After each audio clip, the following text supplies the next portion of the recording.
On retrouve à Yerevan, capitale de l'Arménie, Ashren Verdian. Nicole Pachinian est donc annoncé comme le grand vainqueur de ce scrutin. Bonjour Ashren.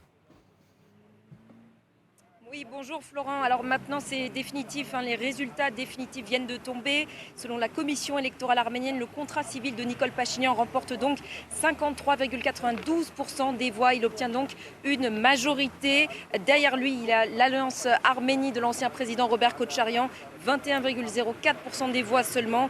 Puis le parti J'ai de l'honneur de l'ancien président Serge Sargsyan, 5,23% des voix seulement. C'est donc une victoire très large et définitive du camp Pachinian, malgré une très forte polarisation de la société arménienne qu'on a pu constater tout au long de notre séjour ici avec mes confrères Abdallah Malkawi et Luc Shrago. C'est le signe que malgré tout ce qui s'est passé, malgré la lourde défaite arménienne au Karabakh face à l'Azerbaïdjan, les Arméniens veulent préserver les acquis démocratiques hérités de la révolution de velours de 2018 et ne veulent surtout pas le retour de l'ancien régime, le retour des pratiques antidémocratiques, des années de corruption et de répression de l'opposition, donc symbolisée par l'ancien président Robert Kotcharyan. Le camp Kotcharyan, vous l'avez dit, a déjà parlé de fraude, annoncé qu'il testerait des résultats. En tout cas, ce que l'on peut vous dire, nous, pour sûr, après avoir parlé tant aux observateurs arméniens ici qu'aux observateurs internationaux encore il y a une demi-heure,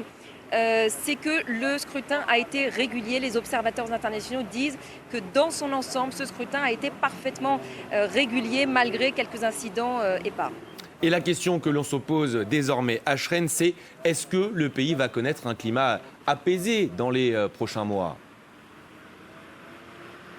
Non, pour autant, Florent, c'est peu probable qu'on connaisse rapidement cet apaisement. C'est une Arménie désunie qui se réveille ce matin comme elle s'est couchée désunie hier soir. Polarisation extrême de la société, je vous le disais, 8 mois après la défaite dans le Karabakh. Et beaucoup de gens ici ont des doutes sur la capacité de Nicole Pachinian de faire face véritablement à l'Azerbaïdjan. Le traumatisme de la guerre est toujours là, 3700 morts, 300 disparus et toujours près de 200 prisonniers de guerre arméniens toujours détenus par Bakou que Nicole Pachinian n'a pas réussi à faire libérer. Il y a aussi une inquiétude extrêmement forte et toujours d'actualité, cette fois sur les frontières même de la République d'Arménie, dans les régions du Syunik et du Geralkunik où nous nous sommes rendus en reportage il y a quelques jours, des régions où à la mi-mai, des soldats azerbaïdjanais ont pénétré donc le territoire même de la République d'Arménie. Donc les gens sont extrêmement inquiets de cette situation et doutent de la capacité de Nicole Pachinian de faire face à ces enjeux sécuritaires extrêmement graves. Le climat est donc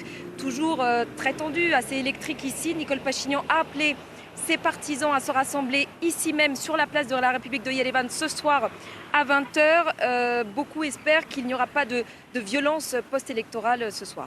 Et on rappelle donc l'information de cette matinée en Arménie. Le Premier ministre sortant, Nicole Pachinian, remporte la majorité lors de ces législatives. Merci infiniment, Ashren. On vous retrouve bien sûr tout au long de cette journée.